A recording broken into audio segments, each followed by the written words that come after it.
NFL pre-draft special. You can watch us on YouTube, talk to each other. We may look like we're far apart, but I can almost touch Nate, which I've never done. There's Bulldog right there. And your mic is not on? Is that... Yeah, okay, it works. I've never... Has anyone ever sat here before? A couple times. That was my spot for a long time. We've had 4 or 5 of us in here a time or two, so yeah, but it's been a while. It changed for me when I wanted to use my own computer, and this is where the space is. Yeah, this is where the phone is now. And this one, yeah. But that's always kind of like been there, but I would use the work computers until that just was not better. But you were never this close to me. You were more like in the middle of that spot, yeah. But that mic. Yeah. I feel inside baseball. I kind of wish I was here for the olive loaf argument. To be in the middle of that would have been, or the journey argument, I would have liked to have been in the middle of that, well, frankly. The floor is yours. It is pre-draft. I mean, it's not like it's tonight. Sure, that's right. We do have a week. We do have a week, which we will use on the mostly on the draft. Mostly, yeah. Do you have, on the draft, if I may, do you have a position group that you think you have the best handle on? Corner. All right, good, because I don't feel like I have that locked down, so to speak. I know there are 5 or 6 names. Yeah. Siobhan Ravel is another one that now you see sometimes in mock drafts. Yes or no, there should be someone at that position worthy of pick 30. Yes. It's funny, I was on with Chris Trapasso yesterday, which I'm sure, if he got royalties for every time we mentioned his name on the show here, I think he would be doing quite well. Better than Journey. Yeah, much better than Journey. We talked about this yesterday, about how the board, will likely fall. I think I saw Ben Solak tweet about this too. He's like, this is going to be one of those drafts where the guy or gal that has the mock draft that's like 80% correct. Evan Silva's always he's a very good mock drafter. Like, I think everyone's going to struggle this year because, you just have guys that are going 30 that could go in the 3rd round in somebody's 7-round mock. It is a very unique draft for that. But I think the need for the Bills, and I know we were talking about it in there too. Chris Brown loves Derek Harmon from Oregon, and I like him a lot as a player. I think they need a big guy. They need a one technique, and he doesn't really strike me as a 4-3 inline one tech that's going to be a man eater. So for me, if Kenneth Grant's gone, I don't know that you want to wait until 56 or 62 to take a corner, because I don't think you're going to get. I think the guys that you are going to get that are going to be step-in starters are the ones you're going to get at 30.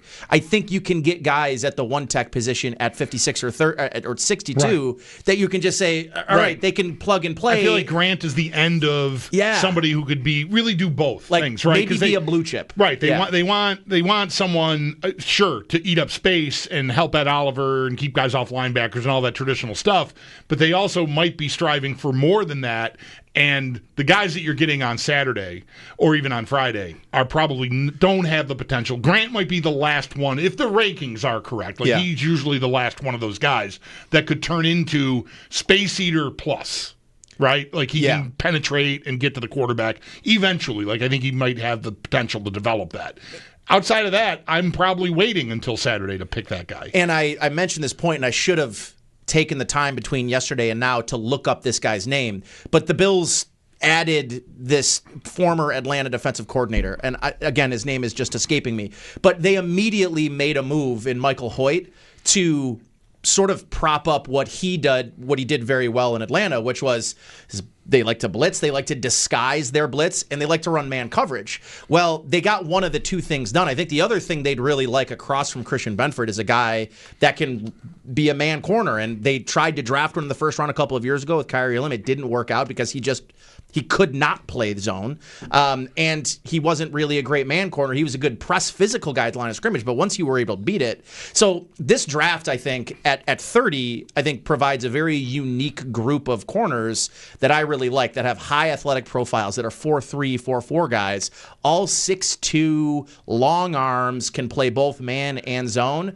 So for me, I have viewed 30 really from the beginning as this is their opportunity to get their long-term cost control starter on the other side of Christian Benford. Right. Who's your favorite idea there? Because by the way, Ryan Nielsen is the name of the coach. Ryan Nielsen, thank you.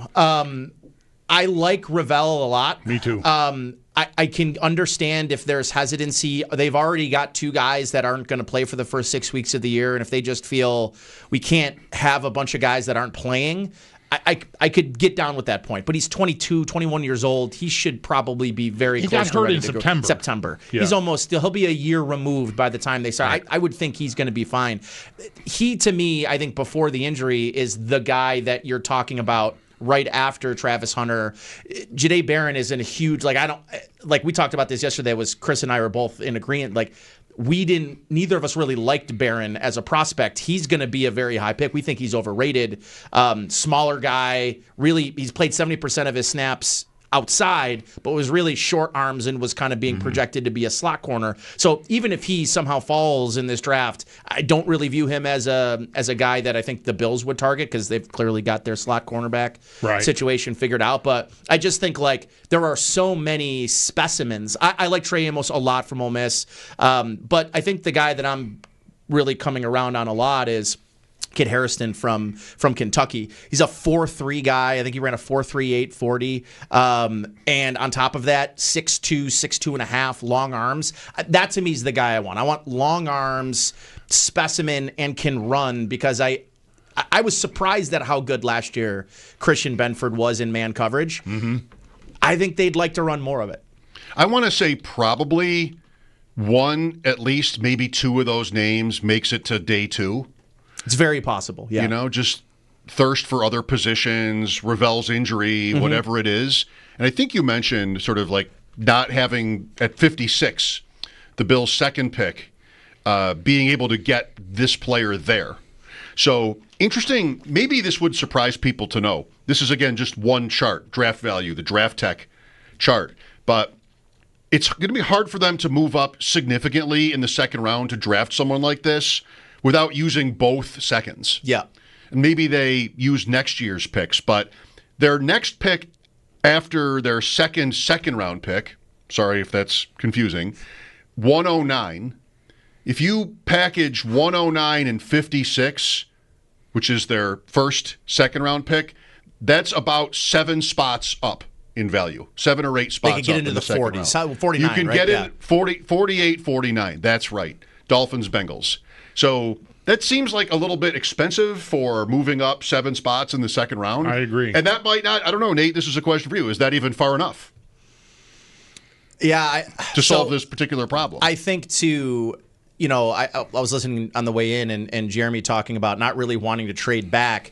I also agree. I think I'm not here to I don't think it'll be some sort of travesty if they don't end up doing this, but I think this is the draft. You really want to have 4 picks in the top 75. So for me, I see absolutely no value in them taking 3 players in the 6th round. I don't see the value in it. There aren't 10 or 11 spots on this roster up for grabs. So for me, I don't think they should be picking. They should. The 4th round, the 5th round, whatever, I'm not interested in them. I'd like to be leaving here on Saturday next week at around 3 or 4 o'clock. And that just the rest of the rounds is just that we're interviewing people. So for me, do I see them potentially moving up in the second? To your point, Mike, I think it'll be a little difficult. To me, it's could you get up early into the 3rd round and how would that look? I think we talked about this yesterday too. How many times last year did they talk about feeling burned by the league by not getting that 3rd round compensatory pick? I think it ended up being the difference between them getting up to get Brian Thomas Jr. and not. I think it ultimately was the reason that they moved back. They felt they really needed that 3rd round pick. They don't have it this year, and you don't hear them talking about it in the same way they were last year. So for me, maybe they're not as giddy about doing that, but to me, if you could figure out a way to have 4 picks in the top 75 of this draft, I think there's a reasonable scenario there where they end up with 4 starting caliber players. I don't think you can do it without trading down. I mean, I would agree with that. Again, by the numbers, and I'm not trying to take you so literally, but pick 75, it's about where we're at here. Mm-hmm. that's equivalent to every one of their Saturday picks, which is 7 players. Sure. Like yeah. It would cause and in reality, no one's doing that. Yeah, no one's doing that. I agree with you that the trade back is probably their best. So for me, I have thought that if you're really like one of these corners, trading back 5, 7, 8 spots makes a ton of sense to me, because then you can get the ammunition that Mike's talking about to then find your way back into the top 75. And for me, if the difference between Amos, Hairston, Ravel, that Porter kid from Iowa State, if they're all kind of similar to you, you don't maybe care if 2 or 3 of those guys are off the board, as long as you end up with one of them at, say, 38. I'll give you what might be a good hypothetical by the same draft tech chart. Pick 30. Say New Orleans wants Jackson Dart and he's still there, or even Sanders. They want their quarterback. 30 for 40 and 93. Saints. That works. There's your math. And then you could get a couple of those 6ths and a 93rd pick and move yourself up early into that 3rd round, maybe. Yeah, I think that's how it has to happen. So you're out of the first round this way. What do you think of the optics of that? Like last year, they traded out of the first round. It didn't really, to this point, is this not fair? Like it didn't work. No, I just think they picked the wrong. It could have worked. If they picked Ladd McConkey, I don't think we're talking about it not working. I think we're talking about what a brilliant decision that was. That's how that goes. Again, I don't want to be hypercritical to say that they got that pick totally wrong. It appears they're not. And I also think the conversation about wide receiver, if 56 or 62 is a wide receiver,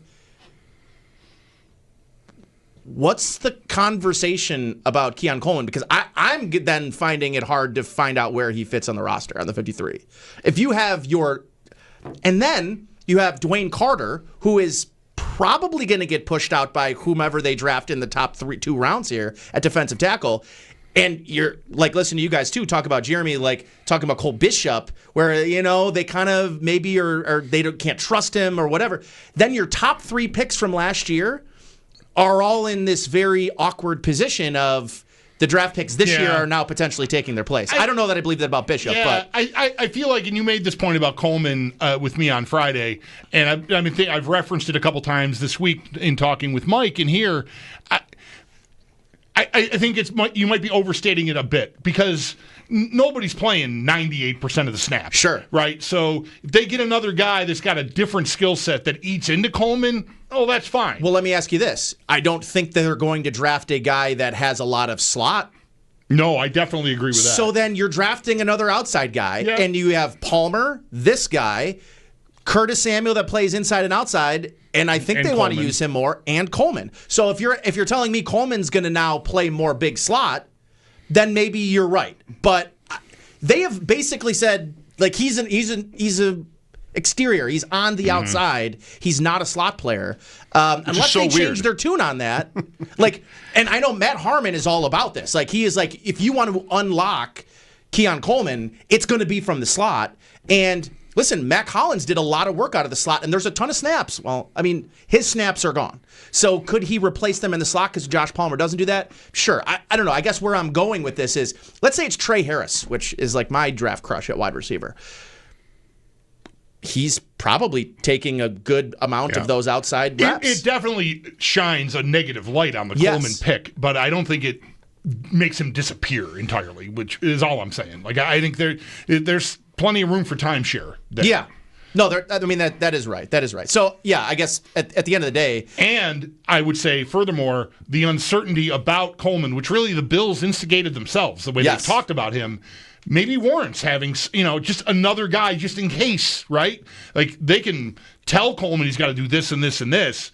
I don't know. The fact that you had to tell him in the first place might be an indicator that you're worried about him actually doing it. So let's make sure I've got some insurance here, and that's why I'm thinking about a guy in those first 3 picks. How many quarterbacks go in round 1? I think 2. I'm saying under 2.5. I think it's 2 at the most. Unless the Bills could be the reason there's a 3rd. That other hypothetical with the Saints for 1. Cleveland. Right. Shedeur Sanders will be the second quarterback. I do think. I have a really tough time thinking a guy that's got 70% of his throws is verticals, screen passes, and RPOs going in the first round. I think the Saints would be foolish foolish to trade up for a quarterback. They should be doing everything they can to be bad. But they'll probably do something stupid. Love the sound of that. I love a team that wants to be bad. Like they should Embrace be. it. Who's the guy they got last year from South Carolina that wasn't Rattler. good? Yep. Just throw him out there. You're up, buddy. And right, good luck. It's I think wide receiver and defensive back. I know Matthew Collar was talking about this. I was watching one of his podcasts 2 weeks ago about, and I'm never going to remember this guy's name, but the other receiver that was across from Chris Carter, and they drafted Randy Moss. Jake Reed. I'll hear that name 10 times. I'm not going to remember it. I feel the same way about defensive back. Look at what the Ravens did. The Ravens didn't need safety. They took Kyle Hamilton, and it changed the outlook of their defensive backfield. They have tons of versatility. They just let go of Marcus Williams, a good player. Paging Nick Emenwari. Right. So, to me, defensive back and wide receiver, I just think the Bills have not spent enough of assets at either of those positions. They should do that in this draft. Do you have... Mike asked you which position group you felt you had the strongest hold on. How about edge? Because that I think is also a need that could be in play at 30, depending on how it falls. Like, is there an idea there that you like the most? So my buddy on the Rock Power Pro podcast, he hates Shamar Stewart. He's like a tools guy and didn't really have a lot of production in college. The Bills did their homework on him. I think he was a top 30 visit. Mm-hmm. I don't think you're wasting a top 30 visit unless you think there's an opportunity he falls. I think he might fall. The production in college at A&M just wasn't there, but it's a physical specimen. If the Bills could get their hands on a guy like that at 30, I would like that a lot. At the edge position, I think it's not as deep as defensive tackle. So if you're going to take one, it would probably be in the second round. I don't know where you guys are. I know Jeremy's kind of not on the safety train. They've got one safety under contract after next year. I think the safety could absolutely be in play.